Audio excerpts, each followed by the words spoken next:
é a Michele Bolsonaro, né? Você se lembra que a Michele, quando foi votar nas eleições presidenciais desse ano, foi uma coisa bem emblemática, ela foi com uma camisa com a bandeira de Israel. Ela, pô, por que ela vai votar? Ela é, né, casada, era casada com o então presidente da República, vai com uma bandeira de Israel. E, Léo, uma reportagem que circulou hoje apontou o seguinte, quer dizer, que havia um núcleo radical no bolsonarismo, formado principalmente pela Michele e pelo Eduardo Bolsonaro, que queriam convencer o Jair a tentar um golpe de Estado em caso de derrota. A Michele é muito menos santinha do que se imagina, Léo? Qual que é a da Michele nesse esquema da extrema-direita mundial, na sua opinião? Olha, Léo, eu vejo a Michele como uma grande articuladora. Ela pode não ter o poder da retórica que se espera de políticos, mas eu não vejo ela como uma pessoa zero à esquerda e santinha, como muitos consideram, não. A Michele é perigosa. Ela pode não ter o nível de influência que a competência dela para o mal lhe daria se ela fosse homem, porque o Brasil tem uma direita extremamente misógina.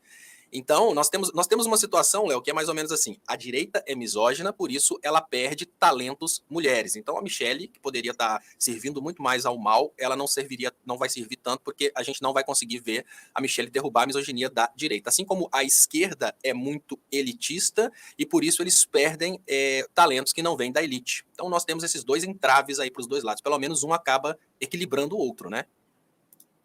É interessante você falar isso aqui, quer dizer, essa crítica que você faz à esquerda, a gente já ouviu aqui muitas vezes, né? Quer dizer, do elitismo da esquerda brasileira e tal, e a misoginia agora da direita brasileira. Mas, Léo, você acha que ela é uma articuladora em que sentido? Quer dizer, com as igrejas, quer dizer, qual que é a... Ou até mesmo, quer dizer, com essa questão... Por que a bandeira de Israel, Léo? Por que ela foi votar com a bandeira de Israel, na sua opinião? Olha, na minha opinião, Israel Israel, né? Então, Israel já controla o Brasil há um certo tempo.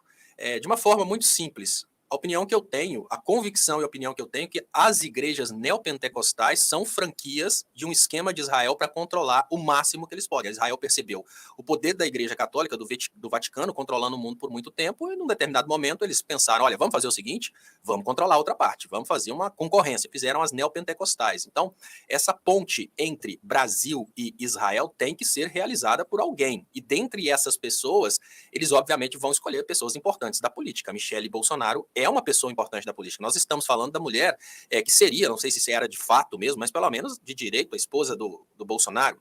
Então, nesse caso, ela provavelmente deveria ter aí essa função de intermediação dos interesses de Israel em relação à dominação do Brasil. O que faz esses personagens sobreviverem é exatamente o interesse na dominação do Brasil. Léo, nós temos só uma empresa envolvida nos interesses do Brasil rural, que é a Monsanto.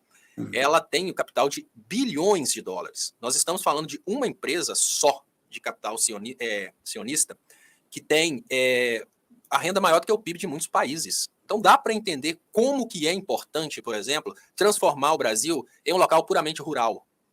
Você vai utilizar aqui os pesticidas da Monsanto, vai utilizar as sementes da Monsanto, e aí a gente passa para outros níveis de utilização de recursos ligados à produção rural, como, por exemplo, produção de máquinas, você tem todo o transporte dessas mercadorias produzidas aqui. Então a gente está falando de bilhões, a gente está falando de muita, mas muita grana mesmo, que se Israel consegue controlar o Brasil novamente, como controlava durante o governo Bolsonaro, durante o governo Temer, eles passam a ter esse dinheiro. Não é um negócio entre o governo brasileiro e o governo de Israel. Eu estou falando de negócios de sionistas que às vezes estão com a base de suas empresas lá nos Estados Unidos, mas controlam e influenciam tanto o governo dos Estados Unidos quanto o governo de Israel.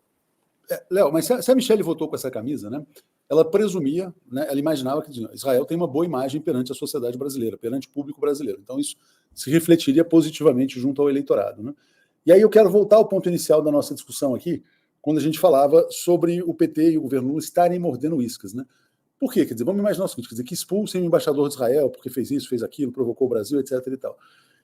A imagem de Israel como vítima vem sendo construída há décadas, quer dizer, como o lado bom da história. Você acha que essa guerra, esse genocídio, as imagens que vêm de Gaza, ainda não foram suficientes para abalar essa percepção de um grande setor da sociedade brasileira de que eles representariam o bem? De forma alguma, nenhum evangélico neopentecostal mudou a ideia, muito pelo contrário, passou a militar por Israel. Não vamos ter a ilusão de que a imagem de Israel está mudando fora da nossa bolha. Não está. E ter essa noção é uma coisa muito importante, olha, muito importante mesmo, porque durante o tempo em que a imagem de Israel está sendo construída como um povo que está sendo atacado por terroristas e agora se expulsa o embaixador de Israel, o Brasil entra do lado de quem? Tem que ter muito cuidado nesse momento, porque a nossa ilusão de dentro da bolha é que o povo está percebendo o que está acontecendo, e não está. O povo não está percebendo o que está acontecendo. Israel tem uma capacidade de comunicação gigantesca, e essa capacidade de comunicação está consolidando na cabeça das pessoas, Léo, que Israel gostaria de cuidar bem da Palestina e passar a mão na cabeça do povo palestino, mas o Hamas não deixa. E que agora o Lula estaria do lado do Hamas, do lado do Hezbollah. Essa situação está ficando complicada, e não pode menosprezar achando que a nossa convicção formada a respeito de Israel é a convicção da maioria do povo brasileiro. Não é.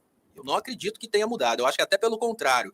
Eu acredito que o sentimento de pena por Israel tenha surgido até em segmentos fora das igrejas neopentecostais.